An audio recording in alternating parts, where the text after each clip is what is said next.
কেমন হইছে? 100 100 হয়েছে। এই প্রথম তুমি আমার মন জয় করলা বিরিয়ানি খাওয়াইয়া, নাহলে তোমার সাদা ভাত নাইলে তোমার সাদা ভাত তরকারিও মজা হয় না, ঠিক আছে? এই কথাটাই বাকি বলতেছিল। আসলে আমি লাইফে ফার্স্ট টাইম বিরিয়ানি রান্না করছি, আর আমার এই রিভিউ দিয়েছে আমার প্রিয়তমা হাজব্যান্ড, ঠিক আছে? তো কিভাবে রান্না করলাম সেই ভিডিওটা আপনাদের সাথে শেয়ার করলাম। প্রথমে দিয়ে দিলাম পরিমাণ মতো আদা রসুন বাটা, তারপরে হচ্ছে জিরে গুঁড়া, ধনিয়া গুঁড়া, তারপরে হচ্ছে সামান্য পরিমাণ মরিচের গুঁড়া। ঝাল কম বেশি যারা খেতে চান তারা পরিমাণ মতো দিয়ে নিতে পারেন। তারপর অ্যাড করে দিলাম হচ্ছে বিরিয়ানির মশলা, বাটার, আর হচ্ছে স্বাদ মতো দই। তারপরে দিয়ে দিচ্ছিলাম বেরেস্তাটা অবশ্য আমি অনেক আগেই করে রেখেছিলাম। আর আমার মেয়ে বলতেছিল যে আমার মেয়ে তো আমার থেকে বড় শেফ, তাই না? সে বলতেছিল এতগুলো না, আরও কম দাও। তারপর অ্যাড করে দিলাম হচ্ছে তেজপাতা, এলাচ, দারচিনি। যেই তেলে আমি বেরেস্তাটাকে করে রেখেছিলাম সেই তেলে অবশ্যই আমি মাটনটাকে দিয়ে দিব। তো দিয়ে ভালো করে নাড়াচাড়া করে দেখতে পাচ্ছেন কত সুন্দর কালার আসছে।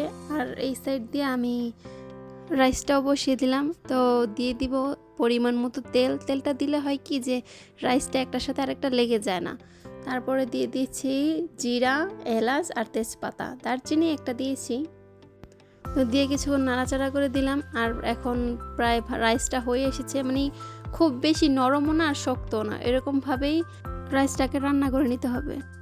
আর আমি কিন্তু মাটনটাকে অনেক সফট করে রান্না করছি, প্রায় 3 থেকে 4 বার পানি দিচ্ছি, সফট যেন হয়, ভালো করে কষে নিচ্ছি। এখন অন্য একটা পাত্রে ভালো করে সাজিয়ে গুছিয়ে নিলাম। প্রথমে দিয়ে দিলাম হচ্ছে মাটনটা, তারপরে 4-5টা আলু, তো উপরে দিয়ে দিলাম হচ্ছে রাইসটা। লাইফে ফার্স্ট টাইম আমি বিরিয়ানি রান্না করতেছি। এর আগেও অনেক বিরিয়ানির রেসিপি অবশ্য আমার ইউটিউব চ্যানেলে দেয়া আছে, সেগুলো হয়তো আমার ভাইয়া রান্না করছে, না হয় আমার আম্মু। তো কারো হেল্প ছাড়া এই ফার্স্ট আমি বিরিয়ানি রান্না করলাম, আর সেই রিভিউ তো অবশ্যই আপনারা দেখেছেন। আর আমিও খুব কনফিউজড ছিলাম যে ভালো হবে কি খারাপ হবে, কারণ কোনো কিছু জানি না বা পারি না বলতেই, যে আজকে খুব অজানাভাবেই নিজের রেসিপি নিজে দেখে দেখে রান্না করছি।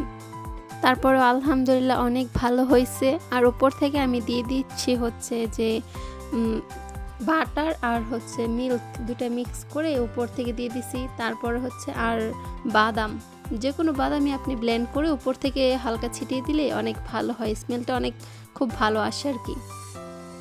আমার মতো হাজব্যান্ডের মন যারা জয় করতে চান তারা এই রেসিপিটি অবশ্যই ফলো করতে পারেন, আর ফলো করে রান্না করে খাওয়াবেন, তাহলে দেখবেন আপনাদের হাজব্যান্ডও অনেক খুশি হয়ে যাবে। তো অবশ্যই পেজটাকে ফলো এবং লাইক করে রাখবেন, যেন নতুন নতুন ভিডিও আপনাদের কাছে যায় এবং কি আপনারা দেখতে পারেন। আমি কিন্তু 2 ধাপেই বিরিয়ানিটাকে সাজিয়ে নিলাম।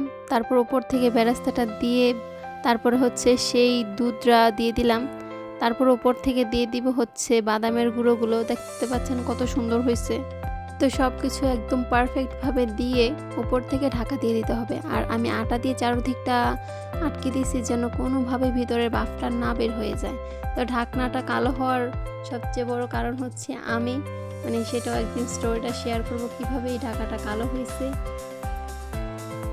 তো ঢাকনাটা খোলার পর মনটা একদম জুড়িয়ে গেল দেখে জর্জরা বিরিয়ানিটা, কারণ খুবই ভালো হয়েছে আর মাংসটা অনেক সফট হয়েছে। আমি কিন্তু প্রায় 30 মিনিটের মতনই আটকে রাখছি, ঠিক আছে, ঢাকা দিয়ে, মানে হালকা লো আঁচে দিয়ে দিয়েছি। একদম চুলার আঁচটা বাড়ানো যাবে না, তাহলে কিন্তু নিচে দিয়ে লেগে যাবে, ঠিক আছে? ভিডিওটি ভালো লাগলে অবশ্যই লাইক কমেন্ট শেয়ার করবেন।